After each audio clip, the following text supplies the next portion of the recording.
Hello, everybody. I'm Cassie from the Carers Place, and today, very excited to have Debbie Carberry from Debbie Carberry Counselling here with us. Welcome, Debbie. Hi, nice to see you. Nice to see you. Thanks for being here. Today, really wanted to get stuck right into talking all about relationships, particularly relationships that affect carers in their home and outside of the home as well. And there are so many facets, so we'll see what we can cover today.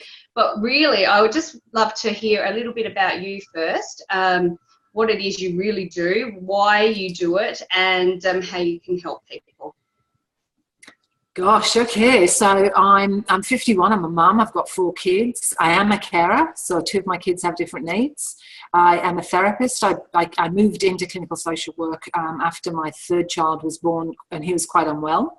And I did that because I didn't feel like I was supported in my caring role in a way that I needed to be supported. So, and from that, what evolved was a deep love of attachment, and attachment is the way we connect to other people, and connection and belonging. And that is an area that I sort of specialise in, as well as trauma. I help people with trauma. So oftentimes kids who are born with different needs have a traumatic experience through their life just because of their medical issues often. And so do their families.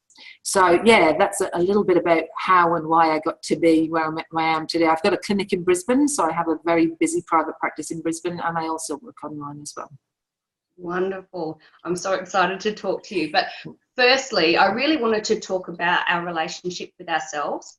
So many, and I think it's, for me, when I was thinking about this, I'm like, we actually don't talk about our relationship with ourselves, okay? So we can throw around the words self-care and looking after others and look after yourself and that sort of thing. But what does that actually mean, right? Because I come across so many people that are really, and I've done it, right? And we all do it, is that negative self-talk, where we really can be quite cruel to ourselves. We expect that we should be able to do everything and be everything for everybody. And when we don't meet those unrealistic standards, we self-bash. So I'd love to have your perspective on that and some ways, maybe some tips on how we can be a little bit more kind to ourselves. It's a brilliant question, Cassie. And it's sadly for carers, oftentimes, it's like a hierarchy, what's the most important thing today? And oftentimes carers are in a space of crisis. So it's about going, I need to deal with the stuff at the top of the pile today. Unfortunately, we need to turn the triangle upside down.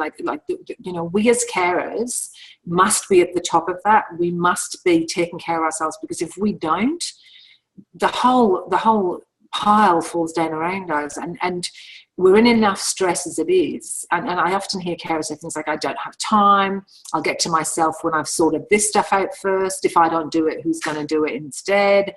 And so that giving yourself permission to put the brakes on really hard. Oftentimes my image of carers is, their foot flat to the floor with sparks coming out the back of the machine, because we're flying along, with our foot to the floor. And so getting carers to actually take their foot off and put the foot on the brake and go, hang on a second, where do I fit in this scheme? Because you are the central, most important part of this whole situation. If carers fall apart, everything falls apart.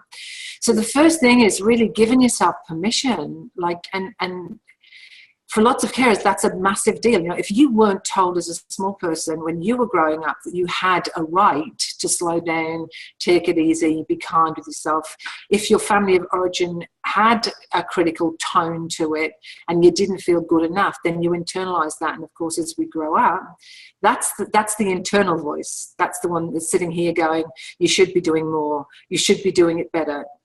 All the shoulds. Don't should on yourself, ladies. Don't should on yourself. But it's true. We tend to move to that space and we back ourselves in the corner then, and we're not good at anything. Because on top of being depleted and exhausted, we feel really critical about ourselves. So for me, the 3 things that are really important are self-compassion, and that's probably number 1. Self-acceptance, number 2. And number 3, self-care. And of course, I hear women, and women everywhere go, oh, yeah, that's it's good, it's good. But we don't do it. And it's an action. We can't just talk about this stuff. We have to actually do it. Self-compassion is that hand on the heart. You know, I am doing my very best today. Some days our best is not great. Yeah, I'm enough. Good. It's okay. Yeah. And I often, here's a statistic that I throw out there that women love. Good enough parenting, right? If you get it right, 30% of the time, you will have a really healthy child. Now, women go, 30%? Gosh, I do 30% for sure. But a lot of women don't know that. But we all can get to 30%. We expect 150%. So being in a self-compassionate space, you know, I will be kind to myself. I'm doing my best. I need to be kind to myself. Talk to yourself like you would your child, your best friend, somebody you care deeply about. Be compassionate. Self-acceptance is about going, but this is who I am. You know, we all have deficits. All of us, everybody has deficits, you know. I have a sign on my front door about how loud my family is. You know, I'm Irish Jamaican. We shout in my house. You know, we do. And people go, oh, you shouldn't shout. Well, yeah, it's who I am, though. So I try and embrace the part of myself that's there. Yeah, there are things that I go, ooh, I could do that a bit better. But self-acceptance is about this is who I am, and I'm doing my best every single day. And self-care, which is an action, and self-care doesn't have to be a massage. It doesn't have to be going to a health spa. Breathing is self-care, you know. Slowing down is self-care. Stopping for a minute and smelling something that just is yummy is self-care. You know, I keep these here on my desk, you know, these essential oils, and I'll have a sniff. But the self-care doesn't have to be big, and I think that sometimes puts women off. Yes. Instead of going, what teeny weeny tiny things can I do that are nourishing and feed me? Because I think really a lot of women who are carers are depleted. They are absolutely empty. Yeah, absolutely agree. And I really resonate with the, you know, put your foot on the brake, stop and just listen for a second. What is it that I need right now? You know, and like you said, it could be I just need to catch my breath for a second here before I move on, you know, and doing some concentrated breaths or, you know, any of those examples. So I love it. Beautiful. Yeah. And I often will say to people exactly what you said, you know, treat yourself how you would, you know, talk to and treat those people that you love around you. You know, would you accept that? You know, but for them, so yeah, absolutely. And I tell you, you know, we're not good at it in the moment. Grab yourself, because I have a few on my desk, grab yourself a little bag, a little pretty bag, and in there put some things. You might put an essential oil or a pebble or a picture or something that means something to you. So in the moments when you're crazy, whether it's in your car, picking the kids up from school, going to a hospital visit, talking to professionals, have a little pack that has some things in it that you can just pull out of your purse and connect with something, you know, and that can be your little self-care kit. You know, it doesn't have to be anything massive, you know. Yeah, absolutely. Yeah, love it. Absolutely. Yeah, that's beautiful. Thank you. That's great. We could talk about this forever, but we want to keep it concise. So, you know, we are here talking about relationships, and, you know, I guess what I'm wanting to get from you is some really practical steps about developing positive relationships. Okay, so you would know as well as I do that when we're in crisis and when we're dealing with some really heavy stuff, you know, nourishing and nurturing our relationships within the home can kind of go out the window, right? Because everyone internalizes and they go me. And, you know, and I get that. But how can we, or what are the critical factors in really developing positive relationships and making sure we're still looking after ourselves, but we're nurturing and connecting with those around us? That is a brilliant question, Cassie. You know what I notice about women who are carers in crisis? They literally, everything drops away, and they get into survival mode, and all of a sudden all of those really vital, important relationships that sustain and keep us going, we tend to really lose that quite quickly. And if it's prolonged, if the issue is a crisis that's prolonged, it can leave you in an incredibly isolated space. So outside of the relationship, think of it like an oxygen mask, literally, outside of your immediate family. You know, your girlfriends, your sister, your mother, your neighbour, the women that you have some connection with, you need to try, even though it's challenging when you're struggling, to try and connect to them and try and say, hey, how are you going? And it may not be about your crisis. You may need to talk about things outside of your crisis with those people because they may not understand. But making sure you continue to have this two-way conversation with people, because it can get very isolating. In the family home, you know, it's really challenging. I've been in the situation myself. You know, my kid was very sick. He was in hospital. It was life-threatening. You know, unfortunately, other members of my family really got lost in that. And that was the way it had to be at that time. And I think that is really challenging when you have more than one child, you know, or if you're a single parent with several children. You know, if you're a carer who's doing it on their own, it is really hard to maintain the other relationships. And it's about, first of all, again, self-compassion. Remind yourself you're doing your best. That's the first thing. Just keep telling yourself, you know, I'm doing my best today. I've got to have a hierarchy here. And right now, life-threatening is at the top of that, or hospital visits at the top of that. And then you move down. And what it could be as simple as doing is planning out, you know, I'll have a 5-minute Skype conversation with the kids at home. I will make sure that I check in with my partner and have a bit of time to have a conversation with them on the phone if I'm not at home. And again, making sure that you're not just talking about the child that needs your energy, but also talking about, you know, I love you, I miss you, you're important to me, I care about you.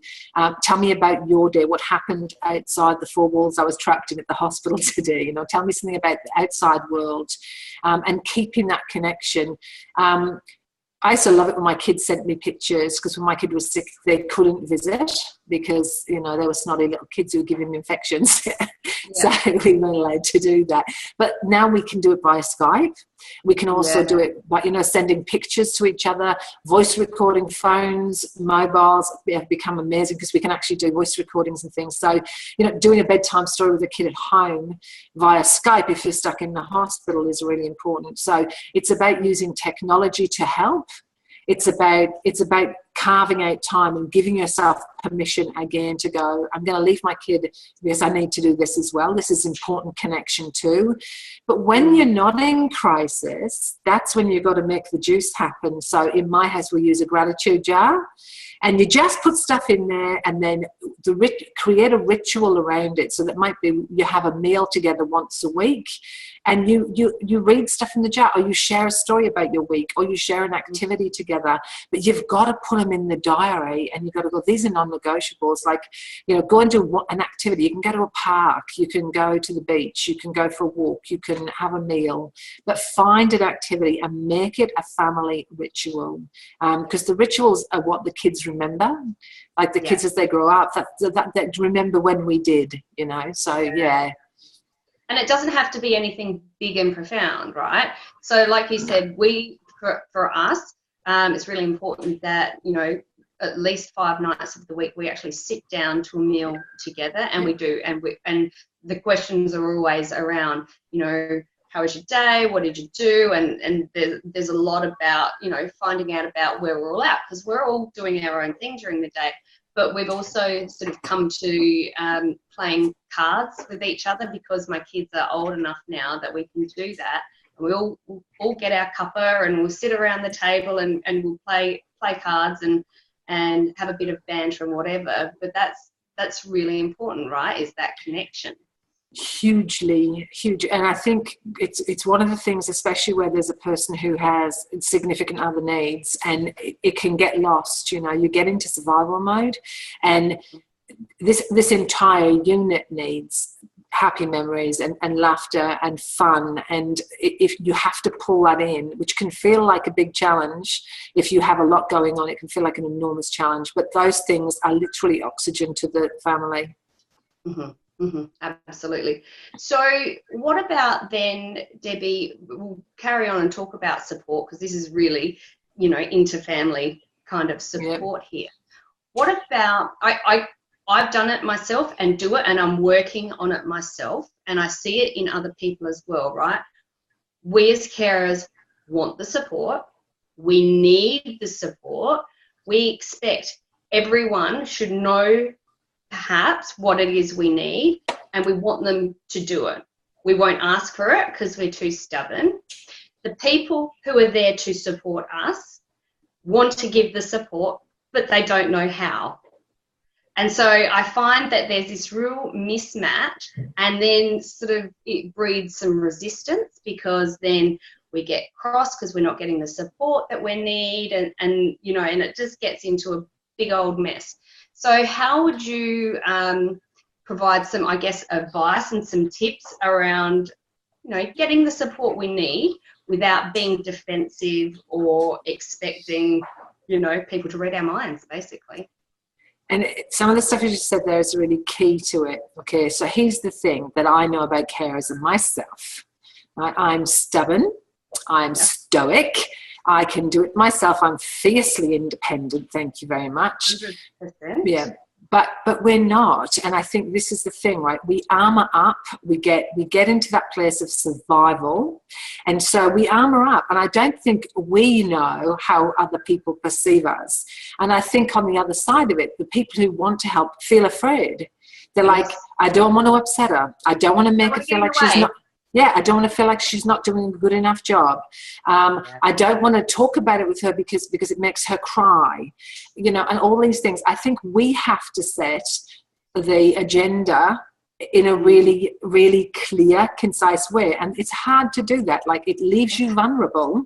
But saying, you know, if you know you're going into a bout of you know, hospital time or testing, or a time where it's really, there's a lot of uncertainty and you're quite frightened, get a list of your go-to people. You know, if you've got 3 people, brilliant. If you've got 1, you know, 1's good enough, but get your list of people. Tell them, I'm going into a tough time. You know what I'm like. I go into survival mode, so I can just armor up and shut down and not contact you.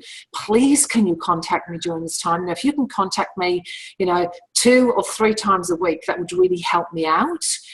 You know, if you could cook up something and bring it up to the hospital for me, or organise for somebody to bring it in for me, that would be so helpful. You know, sometimes I just want you to hear me and let me scream and cry and rant, and don't offer me any advice. Just say, yep, I hear you. That sounds really, really hard. But if we tell people what we want explicitly, I think 9 times out of 10 they'll do it. I think people fear doing that.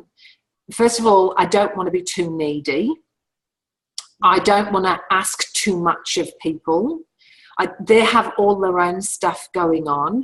Well, if you ask, people have a right to say no. Like, they might just go no, and you go, okay, I had 3 people on my list. 2 people said they can't. Okay, I need to find 2 new people, because, like, I need to reach. I just have to reach out for more people. And I think the other thing that's really important is don't forget the services that are there to help you. Like Parent Line in Australia, you can call them from 8 o'clock in the morning till 10 o'clock at night as many times as you want, and you'll get a counsellor on the other end, and you can say to them, I do not need advice from you today. I just am going to rant because I'm angry, frustrated, lost, stuck, and feeling like I can't cope. And the people on the end of that phone will say to you, okay, I won't give you any advice. Just rant away and I'll be here and I'll hear you.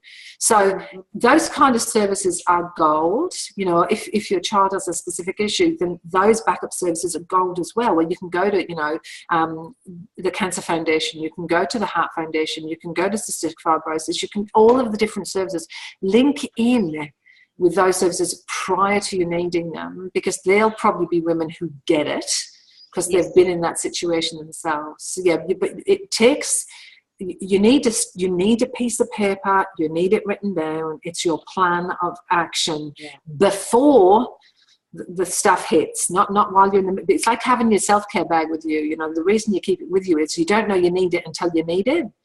And when you need it, you don't have the energy to get it. So it's got to be all ready for you.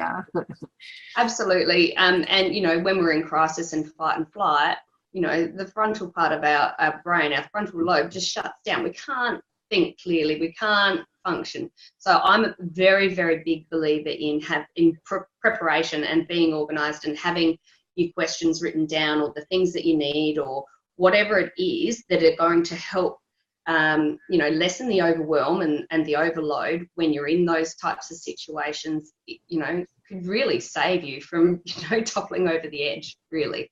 Absolutely. So fabulous. And another thing to mention is that in most teams, in most hospitals, or any kind of allied healthcare team or what have you, includes a social worker and or a psychologist as well. And they're there for you. And we do forget that they're there, or we're like, no, I'm okay. This is just par for course. I deal with this all the time, so I don't need it. So someone is worse off than me. They need it. Yes. That's something that drives me batty. And it's so true, since when do we compare our struggle to others? When you're in struggle, you are in struggle. It's your struggle. It's your struggle. And your struggle matters just as much as anybody else's struggle matters. And you're right, that in the allied health teams, there is always a social worker. Always. Every hospital has a social worker attached. And you just literally ask the staff, I want to speak to the social worker, and they'll come and talk to you. And it may be that you say, I need to contact Centrelink, or I need to find out about a payment, or I need assistance with a taxi, or I need help with the car park, or whatever it is. The social worker's job is there to assist you and help you navigate in the system. So they're there, use them. Yeah, I think they're highly underutilised, and I'm absolutely guilty of that in the past, but that's why I probably struggled so much more than I needed to, because I wasn't using those services that were around me. And so I kind of feel like it's also our duty as perhaps more experienced carers to remind our peers that those things are there, because they're there to help us, and we don't have to do it on our own. And I think some carers don't even know the services are there, Cassie. No, they don't. They don't. Yeah. So, and unfortunately, in the systems that we use, sometimes we're not going to be told information. Sometimes we need to say and literally ask the staff there, what services are available to my family, and they'll tell you then. So ask those questions. What sort of support is available to us? And ask everyone and anyone who will listen, because often those people don't necessarily know all of those services either, or they're not going to willingly just give them out because it's not at the forefront of their thoughts. And when I started the Carers Place, I did an incredible amount of research, and I was absolutely gobsmacked at the amount of services and help and support that is out there. So absolutely critical and great point to bring up. And in services, Centrelink have social workers you can speak to. In the hospital system, talk to the team leader on a ward, or talk to your consultant. They usually have an assistant if you need to. Ask at the reception desk. Like, those people know what you can do. You can phone the hospitals and say, is there a social worker connected to this? And they'll help you out with that. So, yeah, knowing who to ask is important too. And nursing unit managers are really good as well. Yeah. I've also found local MPs for services in your area, local MPs and local councils, also have a hub of information and can refer you to a range of different services as well. So it's just about connecting really and asking. So I want to touch on our intimate relationships, or not so intimate, so spousal relationships, right? Because what I often see is a massive resistance there and a disconnect, and it's really concerning. I mean, you've probably got the statistics in and around how many relationships break down in crisis, or when there's illness or chronic or disability within the family. And it's something that is really concerning to me. And I know my behaviours in the past have blocked anyone from getting in, and certainly haven't nurtured, my relationships. So I'd love to just talk about that and how we can really band together to to support each other and get through these kind of times rather than pushing each other away? Another brilliant question. The statistics are really not great. So basically, families that have children with chronic health needs tend to separate at a much higher rate than the average population. So the general population is 50% and the carer population is 80%, which is a really big number. I think there are lots of contributing factors to that. I think the pressure that the family are under, and people get into survival mode. And what happens when we're in survival mode is we literally bunker down. So we're not looking towards each other for help and support. We tend to get into survival mode, and it's every man for himself. Men and women deal with this stuff differently. I think for men, there is not a lot of support. I think that men are trained to shut up and put up. I think it's confronting for men to have to look at their child in a vulnerable space and their partner trying to help their child in a vulnerable space, and they feel like they don't know what to do. They don't want to ask and add to the burden of it. They may use strategies to help them cope with their fear, their loss, their grief. And men can move more towards, alcohol, sometimes drugs, gambling, other things. Women do too, but I'm saying for guys, strategies like that are more acceptable to them than actually talking about what's going on for them. So for me, when I do a lot of work with caring couples, it's about, okay, we have to get a strategy in place. Again, like we've talked about with the self-care bag, with the working with your family and connecting, you have to set up a strategy in your relationship to stay connected to each other. And you said at the beginning intimate and then changed it to spousal. You were right the first time. We need to create oxytocin between each other. We need to create intimate connection. And when you're in hospital and you're exhausted and you flop into bed at night exhausted with your partner and go, hello, I remember you, good night. These are the things that create the distance. For men, a gateway to reach us is through intimacy. Yes. It gives them this softer space where they can go, oh, I remember you. And I think we don't talk about it, and it makes me sad that we don't, because I think for couples in caring situations, their intimate life takes a massive hammering. And unfortunately, it's not discussed, and I do a lot of work around that, but trying to work out how do we stay intimately connected so that we get our oxytocin and we do feel loved and we do feel connected and we do feel like we belong in amongst all of this chaos that we're living in. It takes a bit of work, but it's doable. You must. It's not a should. It's a must, right? You must make space in your life for time with your partner. That might mean bringing in family members to help be in hospital one night. It might mean friends coming in to help. It might mean taking a night off together when you can. It might mean grabbing a lunchtime together. But find a way to make space for the connection you need as a couple. Yeah, beautiful. We get lonely. We get lonely. Both the husbands and the wives get lonely and feel in isolation, and we need each other so badly. You got to wrap a rope around each other's waists and make sure you stay connected somehow. Imagine it in your mind. I'm connected to you. Like then I can't fall, right? Because you'll have me, you'll catch me if I'm falling. And that has to be for our husbands, our partners. We need to tell them, I've got you in this, I'm here for you too. Yeah, and that's where it's so important. I think quite often people will say perhaps you should go and get some counselling or some help or whatever. No, we're okay. But this isn't something that we're just born to know how to deal with, right? This isn't, these types of situations are very, very complex. And like a car or anything else, we need to give it maintenance. We need to put back in. So I'm very much a supporter of an advocate for, people accessing that counselling and support. It doesn't mean that their relationship or their marriage is on the rocks. For me, it's like I care enough to want to work on this, and it's absolutely critical.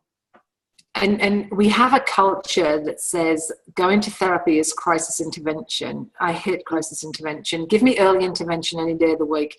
If my car is running with black smoke coming out of it, I don't wait until it's broken before I take it to the damn mechanic. I go, oh, I've noticed that my car's not running well. I need to get this in and have it looked at. We don't do that in our relationships. And I think this is part of the reason why the carer community have a higher rate of separation.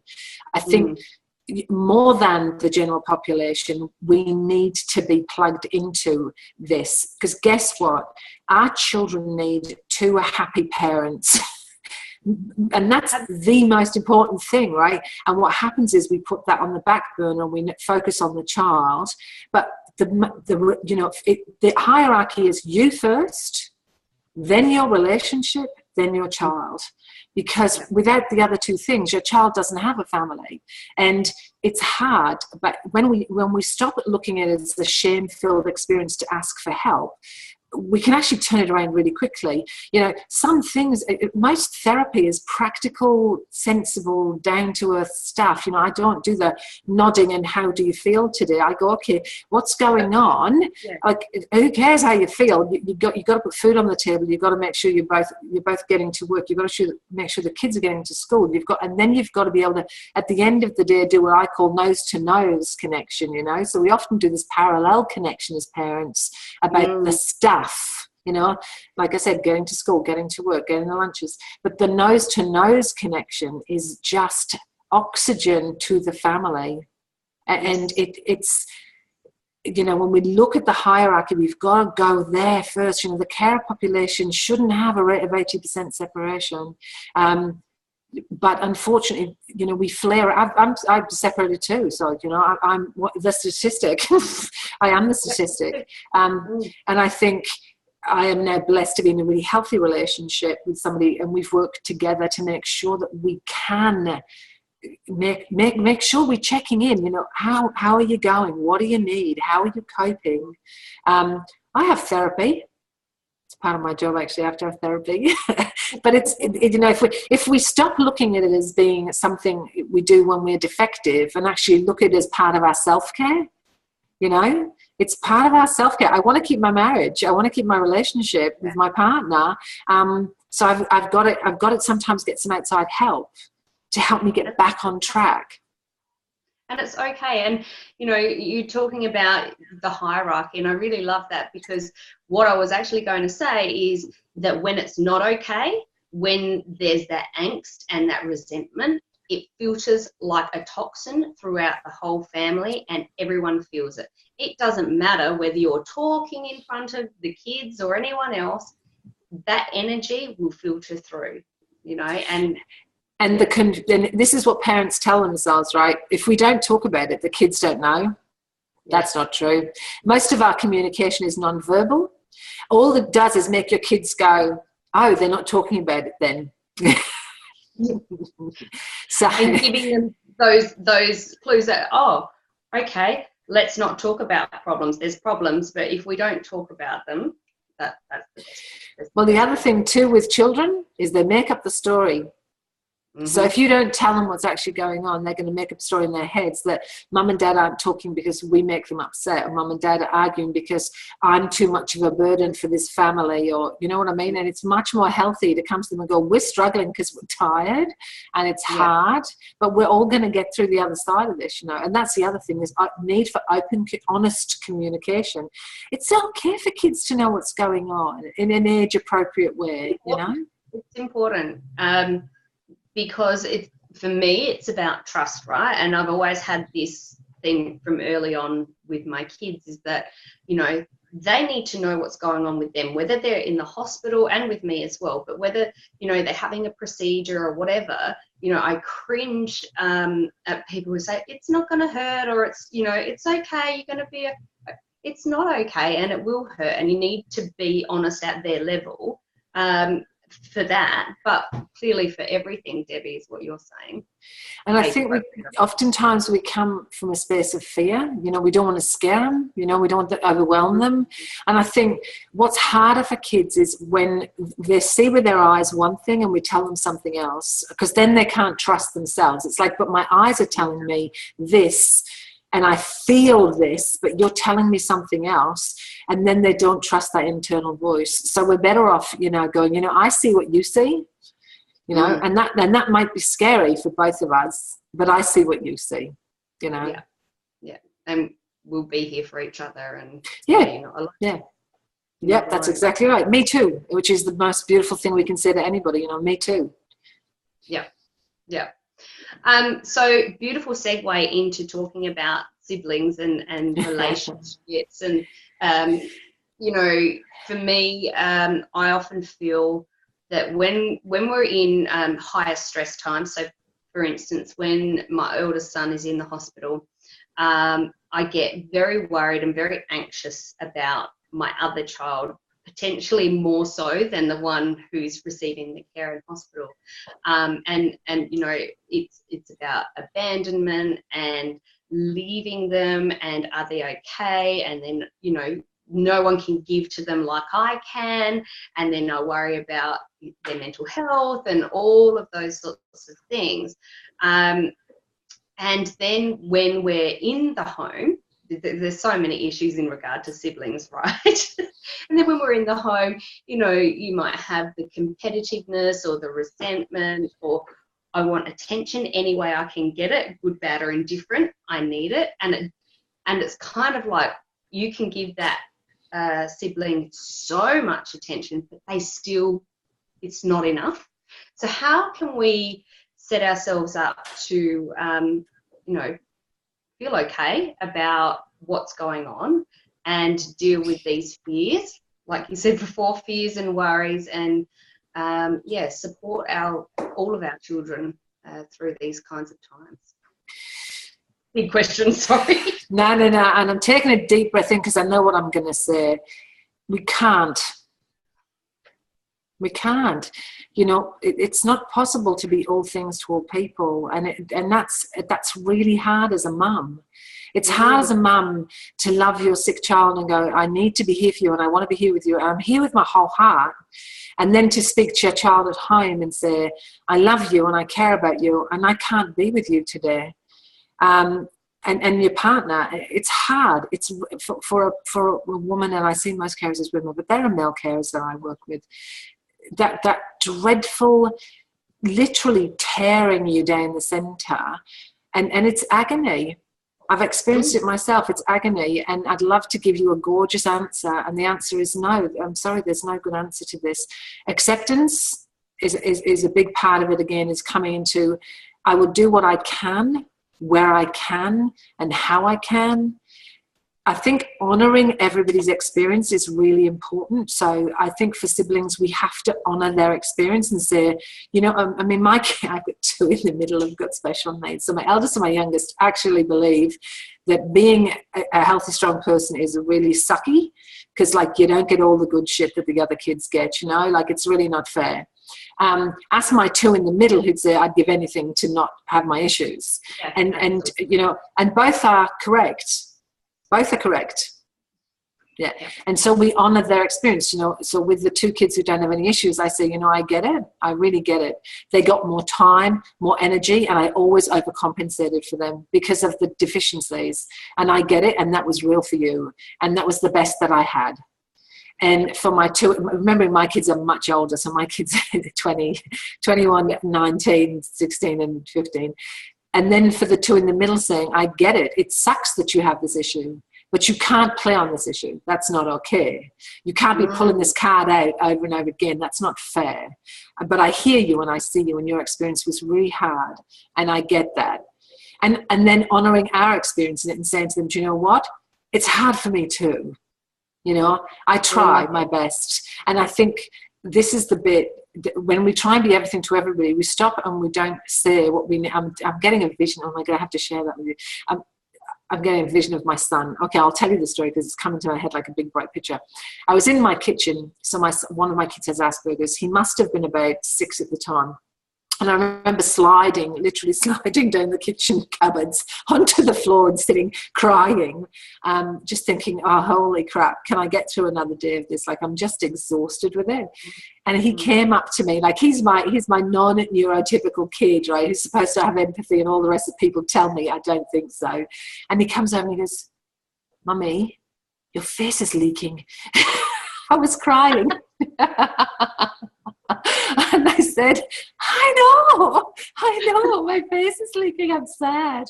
I think, we need to, as parents, we absolutely, all of those experiences are real experiences, they're hard experiences. We have to honour them and ourselves and go, this is really tough some days, But as a mum with 4 kids who are grown up, one of my kids isn't supposed to be alive and he is, the journey was a tough journey. There were times when I felt like I was dragged over broken glass. There were times when I thought, I can't do this today. And you don't get a choice. You have to get up and you have to do it. And there's no choice. And the way you survive that is by wrapping yourself up with self-acceptance, self-compassion, and self-care. You have got to make those priorities. Like, they're essential. So what you're saying is it's okay to not be okay? Hell yes. And to give yourself permission to be a heaving sack of sadness or anger or resentment or frustration. We are happy to be in the happy feelings, and the stuff that's challenging we push down. I've made deals with the devil at 2 o'clock in the morning. When I've sat in my bed just going, I can't do this for another day. Like, I can't do it. Universe, do what the hell you like right now, because I'm done. I can't do any more. And yet we wake up and we breathe again and we move forward again. And we've got to be kind to ourselves when we're down on our knees. We've got to be kind to ourselves. We have to say, yes, help me up. We have to say, yes, come in. We have to say, where are the services to help me out? Get your respite. Care support in each state has respite services. Respite can be in your home. Get somebody, I know Autism Queensland pay for cleaners to come in. They give women massages, but they won't come and knock on your door and say, hey, do you need help? You've got to be steering that ship and go, what are the services available to me? How can I take them up on their offer? Care is a massage. There are a couple of ways of getting oxytocin. One is breastfeeding, one is sex, and one is massage. We can get oxytocin through massage, and as carers, that is passively receiving. Massage is passively receiving. Your body hurts as a carer. And what an incredibly loving gift to have a massage. So if it's in your state and people offer it up, take them up. Go to the training schools where they need people to practice on if you can't afford it, and go and give yourself a massage. Absolutely. But you've got to honor your part in this journey. You can't steer the ship and stay at the helm. You have to steer the ship from being in the stuff with everybody else. Beautiful advice, Debbie. I could talk to you all day. But I'm going to close it off there because you're absolutely intriguing. So, Debbie, if people would like some information on how to find you, or if they would actually like to work with you, you said you work online and you also have a clinic. How can they find you? So if you just type Debbie Carberry into Google, the first 12 pages will have me there. But I have a website, which is debbiecarberry.com.au. I do parenting work and couples work and family work online via Skype or Zoom. I don't do it by telephone because I like to be able to see people. So, yeah, people can contact me that way. I have a ton of videos and things that are free on YouTube. They're welcome to go and look at, and a ton of articles about parenting and all sorts of things. So they're welcome to go grab some of that stuff. And you've got a beautiful new Facebook group. I do, yeah. Deliciously Imperfect Relationships, is that right? It is, absolutely. So I will put all of the details with this video so people can find you. I just wanted to say thank you very much for being with me today. Thank you. half questions. But you know, that they're critical and they're important and they're prevalent in every probably every Australian home, but certainly every carer's home as well. So Absolutely. I thank you. Cassie, I just want to say, I think what you're doing for carers is really important. It's really essential. It wasn't arranged when I was a carer, when my kids were young, and it would have been a lifesaver for me, because there were moments when I was very isolated and alone. I think this kind of forum is essential. It makes it accessible to carers, and I think it's a really wonderful thing you're doing. Thank you, and that's why I'm doing it, because I didn't have that either, and the isolation was crippling. So, you know, bringing people together with others who get it, I think is incredibly important. So thank you. I appreciate that. That's okay. All right. Thank you. We'll talk again soon. Bye.